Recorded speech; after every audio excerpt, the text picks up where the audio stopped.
All right, Nika. Kyler Gordon is on the PUP list, and we're talking about it right now. What seems to be the problem? Doctor, give me the news. Damn it, man, I'm a doctor, not a torpedo technician. Dr. Harris. Yes? Do you concur? Is there anything you can do, doctor? Somebody give me a doctor. Trust level is a huge thing for this team, for this coaching staff, for the locker room, and you can only develop that trust by being available. That's right. This is our first 2026 injury report. But first, it's time for the final countdown. It's the final countdown. That's right, everybody. If you are counting down the hours until training camp starts on Wednesday, then please like this video, subscribe to our channel, and don't forget to ring that bell for our official mascot, Frexy. Check her out, everybody. She just brings so much joy into our lives, and we hope she brings some into yours as well. Thank you. And shout out to our new and returning viewers. Thank you for your continuous support. Means so much to us. All right, Nika. Yes, indeed. Training camp is upon us, and the Bears have started to arrive. Rookies and quarterbacks are up first. Welcome aboard. There is Dillon Thieneman. Was he the first one in the building? Because he's fast. I think Caleb might have been, actually. All right. And we also see Malik, Muhammad, and Xavier Thomas arriving for duty. It's so exciting. Football is back, Nika. Looks like meat's back on the menu, boys. With the start of training camp getting underway here with rookies and quarterbacks reporting, we also had our first release of roster moves. This came from Bears Communications Twitter. The Chicago Bears have made a series of roster moves. Nika, this got everyone riled up on Twitter yesterday because there's a few names on here that are a bit questionable, To start. to say the least. If you ain't first, you're last. You know? And the big one being Kyler Gordon, everybody. Oh. Kyler Gordon is beginning training camp as of now on the PUP list that is known as the physically unable to perform list. It's a damn shame. A damn shame. That's not a very complimentary list, is it? So it's a soft tissue injury that he's babying it. It most likely is at this point, though, you know, there are other names on here like Noah Sewell and TJ Edwards, for example, who are both recovering from injuries that they suffered last season. Ozzie Trapillo, another guy that had the patella tendon injury, and that he might be out for the whole season. So no surprise that he's unable to perform. Sure, but we also knew he's not going to be able to return quickly for the next season last year. Correct. Kyler Gordon begins camp on the PUP list. The reason why you would start preseason or the training camp on the PUP list is because you can get activated at any time. Now, if you make it to the regular season and start the regular season on the PUP list, you have to be out at least 4 weeks. I see. So getting this designation now just gives the Bears a little bit more flexibility. The Bears. The Bears. Kyler Gordon is a surprise because literally less than 2 months ago, Ben Johnson said this when asked about Kyler Gordon by Courtney Cronin at a press conference. And with Kyler Gordon, I know that you've talked about just trying to form a relationship there, and it made it difficult, him being absent so much, not playing last year as an injury.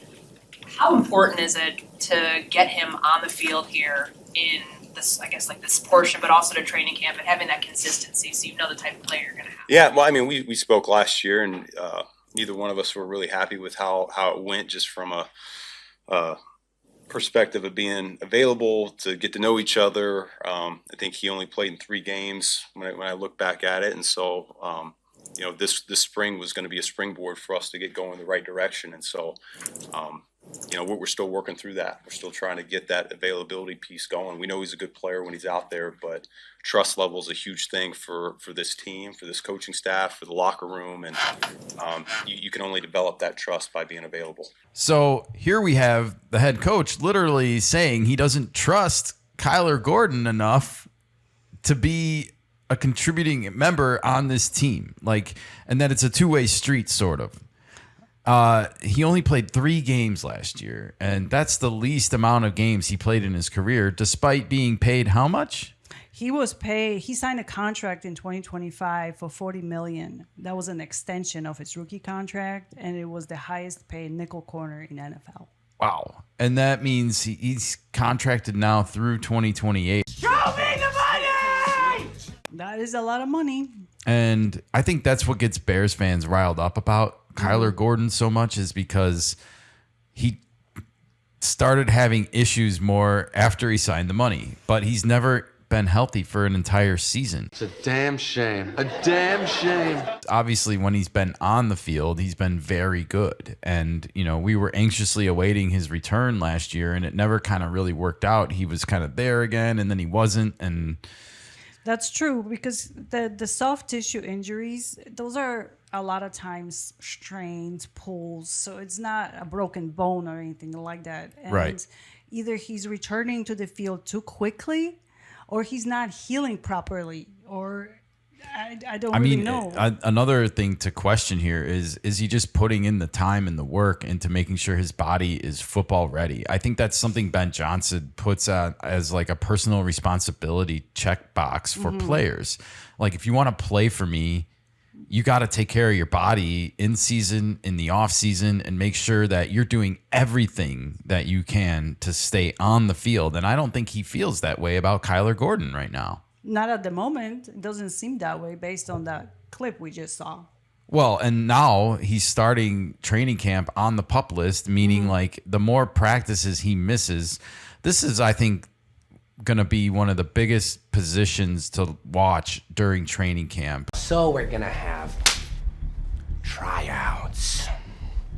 Of course. And competition for playing time, because if I'm a defensive back, if I'm a cornerback right now on this Bears team and I'm not in the starting lineup, I am coming into training camp with a smile on my face, because I am going to work and bust my ass right now while other people are not doing that work, and I'm going to earn myself some playing time this year, and I'm going to show these coaches what I can do. This is a huge opportunity for a Malik Muhammad, for example. No wonder he was smiling coming into the building, Nika. He's like, I got a chance to start. Yeah, absolutely. There is also a guy named Cam Lewis who might be the second guy up. Yeah, we signed him as a free agent in the offseason and, you know, brought him in as depth, but when the depth isn't there, he might step into these shoes to fill out that position. Exactly. And then, you know, Malik becomes the second, and so on and so forth. And Kyler Gordon's going to find himself out of a job. You're fired. This does smell like an opportunity, and hopefully one or two of our cornerbacks are up for the challenge, Nika, because that's just going to make our team better. Oh, absolutely.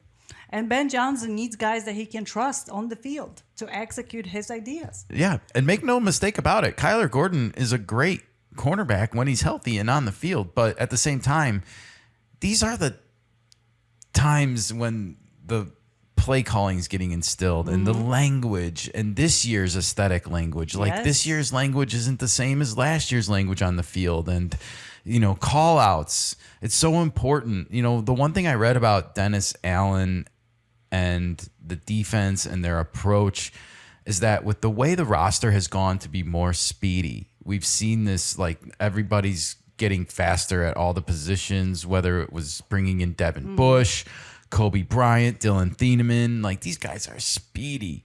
Yeah, we are getting faster. And one of the things that allows Dennis Allen to do is be more flexible.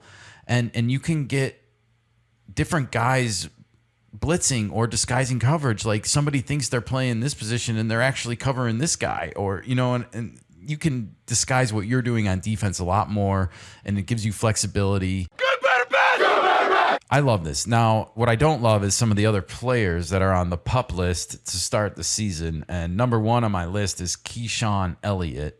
I hope this isn't too serious, and I hope he's actually out on the field pretty soon, because TJ Edwards is also out with a non-football injury, and he's also coming back from that broken leg that he suffered against the Packers in the playoffs. When there's guys out like TJ Edwards, even just for a couple days, I'd love to see those rookies and young players get opportunities just to see what they can do. So we're going to have tryouts.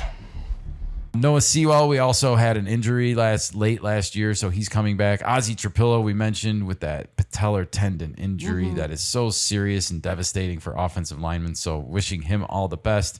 But another surprise on the defensive line, Shemar Turner is also on the PUP list to start the year. That's not good. You know, we are moving him back, I believe, to the edge to compete, and so when we look at our edge rushing right now as being sort of up for grabs after Montez Sweat, you have Austin Booker probably competing with Dio Adengbo for serious playing time this year as the number 2 edge rusher on this team. But the more the merrier, especially for something that was regarded as one of our weakest links last year. The Bears! Ah, the Bears! One thing I do notice is there's no big surprises on offense here, and that's a good thing for a team that is so offensively aspirational like this Bears team is. The Bears. There is the first injury report of the 2026 Chicago Bears season, Nika. Oof. What you reading over there? Oh, I was looking at Shemar Turner situation. Oh, I got you. That's all. Anything to add of interest? No, it's just his stats. Really doesn't say anything much. Well, the thing that's he's interesting coming- about him is that, you know, he put on weight last year to play interior line and supposedly was taking it off again to play the edge. And I like when guys play at their college weight more than like trying to change them into something once they get to the pros. Well, That's just me personally. He's coming off an ACL injury, and he did put on some weight last year, but Yes. Well, he was supposedly taking it all off, and I was excited about that because I don't like when guys put on weight and then have a knee injury. well, him and Dio Denga are the X factors for the whole D line rotation, basically. So. Just shoot me. Dio's motivated. Everything's going to be okay. Everything's going to be okay. He's motivated. That's all I'm we going to got be to know. screaming at the television in only less than 50 days. Oh, God. All right. Well, we are getting closer and closer to that opening kickoff for the Chicago Bears this year. Let's wish these guys a healthy recovery and get them back on the field ASAP. Especially you, Ozzie Trapillo. Don't rush, but man, I would love to see you back out there. I really would.